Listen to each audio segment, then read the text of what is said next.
दोस्तों टीटेल unique channel में आपका तहे दिल से स्वागत है।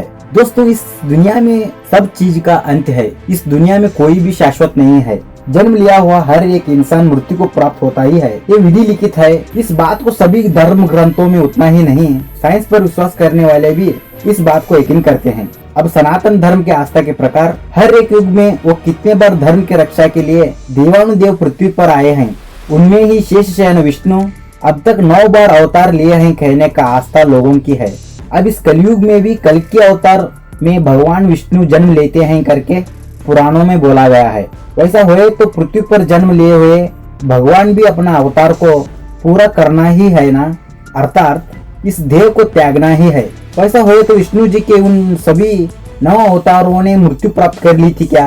ये वैसा हुए तो ये सभी कैसा हुआ होगा कहने का इंटरेस्ट सभी को रहता ही है। उनमें ही मर्यादा पुरुषोत्तम श्री रामचंद्र जी और श्री कृष्ण जी के पात्रों का अंत किस तरह हुआ कहने का आज भी हमें बार बार परेशानी करने वाला प्रश्न है। राम राज्य के जैसा श्री राम जी को हम भगवत गीता के सार में श्री कृष्ण जी को हम याद करते ही रहते हैं। वैसे अवतार अंत हुए सो कैसा कहने का प्रश्न बहुत लोगों को सताता है। उन प्रश्नों के उत्तरों को मैं इस वीडियो में ढूंढने की कोशिश कर रहा हूँ। उन दोनों महापात्रों के अंत के बारे में जानकारियों को मैं आपको देता हूँ। इस बात को जानने के लिए आप हमारे टीटेल यूनिक चैनल में नए हो तो सब्सक्राइब कर लीजिएगा। श्री राम श्री कृष्ण ये दोनों अवतार भारत में आस्था के रूप में आज भी जिंदा रहने वाले महापात्र हैं। वैसे अवतारों के अंत कैसा हुआ करके ढूंढते गए हुए मुझको आश्चर्यकारी संगतियों के बारे में पता चला। पहले द्वापर युग के श्री कृष्ण जी के अंत के बारे में देखना हुआ तो कुरुक्षेत्र युद्ध पूरे भरत खंड के नक्शे को ही बदल दिया था। उस युद्ध के कारण लाखों लोग मृत्यु प्राप्त कर ली थी। उसके बाद कुछ वर्षों के बाद राज्यभार करे हुए पांडव अपने वारसदारों को राज्य के अधिकारों को देके जिंदा ही स्वर्ग की ओर पैर आगे बढ़ाए। उन रास्तों में धर्मराज जी को छोड़ के भीम, अर्जुन, नकुल, सहदेव और द्रौपदी एक एक होकर मृत्यु को प्राप्त होते हैं। मगर धर्मराज एक ही जिंदा तरीके से स्वर्ग को पहुंचे हुए बात को पुराणों में कहा गया है। ये पांडवों के बारे में हुआ तो अब इस तरफ श्री कृष्ण जी की कहानी ही अलग है। कुरुक्षेत्र युद्ध में श्री कृष्ण पांडवों की तरफ ठहर कर कौरवों के विरुद्ध मृत्यु के लिए कारण बने थे। इसीलिए कृष्ण जी के ऊपर गुस्सा हुए गांधारी कृष्ण जी को एक श्राप दिया था। पांडव और कौरवों के बीच किस तरह दायादी कलेश हुआ ना, उसी तरह आप भी अपने यादवों के बीच लड़के सर्वनाश होते हैं करके बोले थे। उसी तरह चंद वर्षों के बाद पूरा यादव कुल ही झगड़ों में पड़कर नाश हो गया। इस घटना के बाद श्री कृष्ण जी इस दुनिया में अपना आया हुआ काम पूरा हुआ करके निर्धार करते हैं। उतना ही नहीं, अपना मृत्यु कैसे होता है कहने का भी उनको मालूम भी था। उसीलिए वो घने जंगल में बैठकर बांसुरी बजाते रहते हैं। उसी समय में ही शिकार के लिए आया हुआ एक शिकारी श्री कृष्ण जी के पैर को देखकर पशु है करके समझ के तीर चलाया। वो तीर श्री कृष्ण जी के पैर को लग के परमात्मा जी का अंत हुआ। ऐसे उस वक्त श्री कृष्ण जी की मृत्यु का कारण बना हुआ वो शिकारी अब और कोई नहीं, वो त्रेता युग के वाली। हाँ दोस्तों, त्रेता युग में वाली को पेड़ के पीछे ठहर कर संहार करने वाले श्री राम वाली के मरने के समय में वाली को एक वर देते हैं। श्री राम, अगले जन्म में मेरी मृत्यु के कारण बनते हुए तुम अपनी संकल्प को पूरा करते हैं करके बोले थे श्री राम। उसी तरह वाली द्वापर युग में शिकारी के रूप में जन्म लिया था। त्रेता युग में जन्म लेकर श्री कृष्ण जी का मृत्यु का कारण बना। यहाँ इस कहानी के जरिए हमारे फुरके हम लोगों को क्या बताना चाह रहे हैं आपको मालूम हुआ क्या? वो भगवान हुए तो भी करे हुए पाप और गलत काम कितने जन्म हुए तो भी सताते ही रहते हैं करके संदेश देते हैं। श्री कृष्ण अपने त्रेता युग में श्री राम बन के करे हुए अन्याय के लिए द्वापर युग में प्रायश्चित करे हुए थे। ये श्री कृष्ण जी के बारे में हुए तो त्रेता युग के मर्यादा पुरुषोत्तम श्री रामचंद्र जी का मृत्यु कैसे हुआ कहने का अब बताता हूँ। रावण के साथ युद्ध करके सीता जी को छुड़ा के ले आए हुए श्री राम उसके बाद कौशल राज्य के अधिकार को अपनाते हैं, मगर विधि का लिखा हुआ ही अलग था। श्री राम और सीता देवी फिर से जुदा हुए। सामान्य प्रजाओं में से एक आदमी का बोला हुआ बात से नाराज होकर श्री राम गर्भिणी रहने वाली सीता माता को जंगल छोड़ आते हैं। सीता देवी फिर से वनवास में वाल्मीकि आश्रम को पहुंचते हैं। इस वक्त के नेपाल के चितवान जंगल के पास में रहने वाला तमसा नदी के तट पर था वाल्मीकि महर्षि जी का आश्रम। वहाँ पर ही लव कुश जी का जन्म हुआ था। ऋषि की झोपड़ी में ही बड़े हुए लव कुश एक दिन श्री रामचंद्र जी के घोड़े को बांध रखे थे। उसके रक्षण के लिए आए हुए लक्ष्मण और लव कुश के बीच बड़ा युद्ध ही हुआ था। लक्ष्मण जी को अपने भाई के बेटों के साथ ही युद्ध कर रहा हूँ करके जरा सा भी मालूम नहीं हुआ था। उस युद्ध में लक्ष्मण जी को हार हुई थी।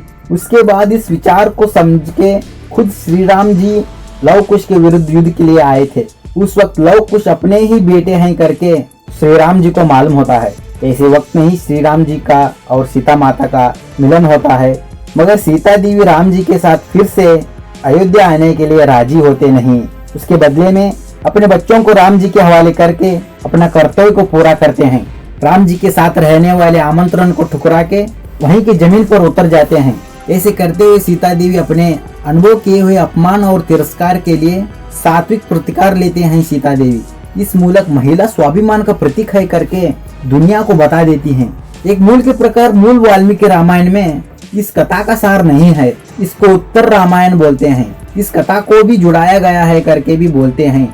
ये सब होने के बाद श्री राम अपने बच्चों के साथ अयोध्या पहुंचते हैं। अब पद्म पुराणों के उल्लेखों के अनुसार समृद्ध होकर राजभर करने वाले राम जी के आस्थान को एक बूढ़ा यति आता है। वो यति मैं श्री राम जी से एकांत में बात करना है करके बोलते हैं।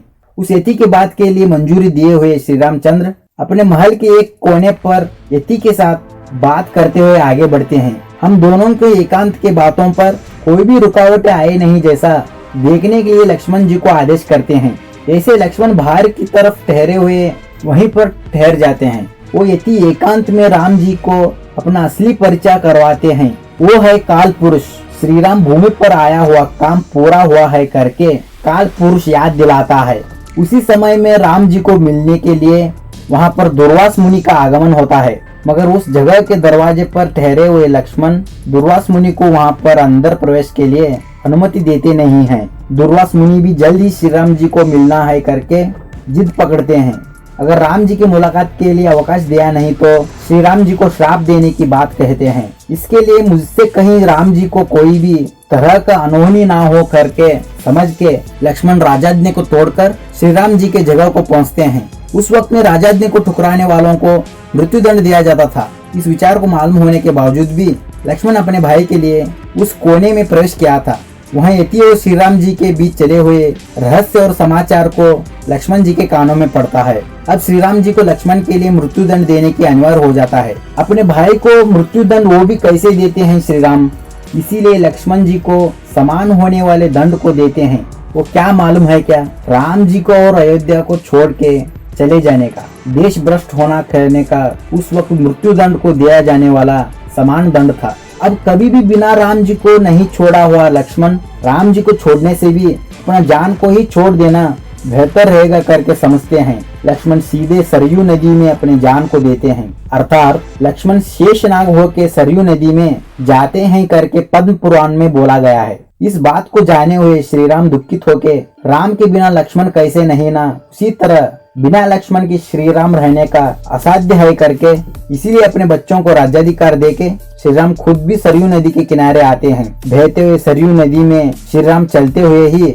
आंखों से गायब हो जाते हैं। वहाँ से श्री राम जी का अवतार पूरा हुआ। आज भी सरयू नदी के किनारे श्री राम नदी में विलीन हुआ स्थान को दिखाते हैं। ये है श्री राम और श्री कृष्ण जी के अवतारों की पूरे होने वाली कहानी। ऐसे ही वो कितने जानकारियाँ हमारे ग्रंथों में छुपे हुए हैं, वो सभी सूक्ष्म तरीके से वो कितने संदेशों को देते ही रहते हैं। श्री राम सच में थे क्या, महाभारत सच में हुआ था क्या, कहने के सभी वादों को दूर रख के इन ग्रंथों के सिर्फ अच्छे संदेशों ही मात्र जान लेना चाहिए करके मेरा आपसे विनंती है। ऐसे ही और भी ज्यादा इंटरेस्टिंग जानकारियों को पाने के लिए हमारे चैनल को सब्सक्राइब करें। नए वीडियो के नोटिफिकेशन देखने के लिए बेल आइकॉन क्लिक करना भूलना नहीं। जानकारी आपको अच्छा लगा तो एक लाइक करें। अगले वीडियो में मिलेंगे। जय हिंद, वंदे मातरम।